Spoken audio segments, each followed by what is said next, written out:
Now, when I announce a US tour, I usually get a flurry of emails and Facebook posts from friends over here reminding me where they live and where they're going to come to the show and all that stuff, which is lovely. And I usually get a kind of flood of people claiming to have podcasts who want to come to the gigs as well, and that's, everyone's got one, so why not? But this year, interestingly, something happened, and I think this might be a kind of like although we're not out of the pandemic by any means, this might be one of the sort of like pointers of the world is going to come after the pandemic. What I got this time, and this is really interesting, the key thing about it was from young people. It was from young people asking me to come and play a song on a picket line they were organising in their workplace somewhere in the United States of America, at Amazon, at Starbucks, in museums and schools.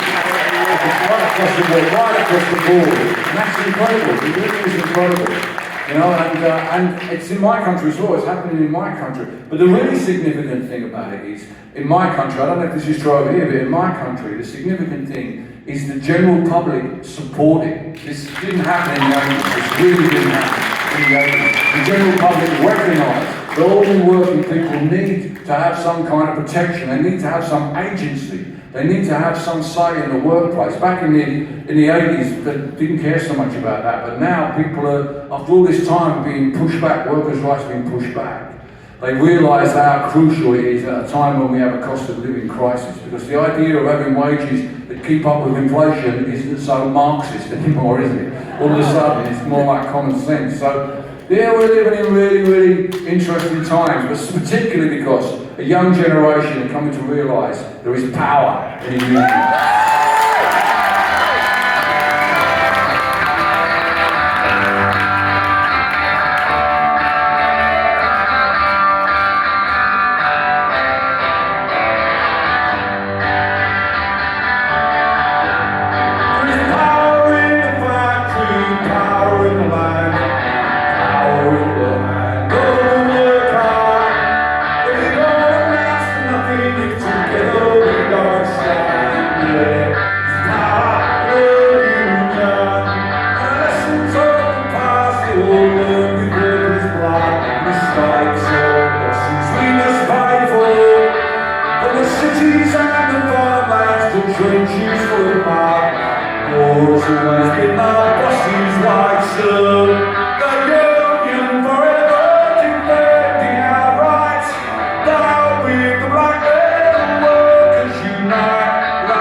Right across the board, mate. Right across the board. Very clever. They're very clever. The Starbucks Kids in Buffalo worked out if I've got to drive from Troy to Toronto on a day off, I'm going to have to stop somewhere for a cup of coffee. We might as well be their picket line. They're very clever, these kids. They've got Google Maps. They've got it all. Anyway, gig usually ends there, but I owe you one, I figure, for that cock up earlier with this, so you can have this one for free.